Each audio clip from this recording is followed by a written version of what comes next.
Hello welcome back to my channel स्वाक्स kitchen.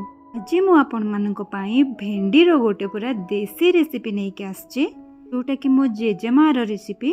अवश्य एबे किछि दिन हबो से हम समस्त को छाड़ी के पळेइचे हेले सी सिखैतिबा मते सब रेसिपी मु गोटी गोटी करके मने रखिचे। अवश्य मु आपण मानकु मार से हाथ रंधा शिल बटा मसला देकी ए भेंडीर रेसिपी खुआई पारिबिनी हेले आज मु आपण मानकु मो स्टाइल रे ए रेसिपी बनेकी आपण मानकु देखेबी जहार ना होची भेंडी ठुकुठुका बा भेंडी बेसर। मु एठी 250 ग्राम भेंडी को भल भाबे धुआधुई करके नहीं जाइछि। भेंडीर आग एवं पछ भाग को काटिकी आमे ताकू एमती दुई दुई गड़ी करि नबा। जोटा टिके बेसी बड़ भेंडी अच्छी ताकू मु एमती 3 गड़ी कर नहीं। भेंडी आमर एठी सब कटा सरची। वर्तमान आमे गोटे आलू को चोपा छड़ेकी ताकू एमती भेंडी साइज रो टिके बड़ बड़ करके काटी नबा। गैस ऊपर गोटे कड़ई बसेकी सेथिरे 1 ରୁ 2 चामच रिफाइन तेल नहीं जिबा। तेल टिके गरम ही आसीबा परे 1 चामच सोरिष, 1 चामच पान मधुरी, 1 चामच धला बिरी डाली एवं 2टा सुखिला लंका को सेथिरे पकेई नबा।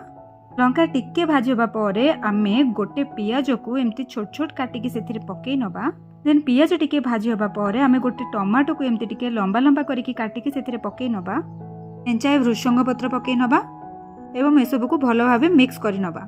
टमाटो टिके सिझी आसला परे आमे काटी रखिथिबा भेंडी एवं आलू को सेथिरे आस्ते आस्ते पकेई नबा। देन स्वाद अनुसार लूण पकेईकी सबु को भलो भाबे आउथरे मिक्स करि नबा एवं कड़ई रो लीड को कवर करिकी 5 ରୁ 7 मिनट लो फ्लेम रे सिझिबा पई टिके छाडी दबा।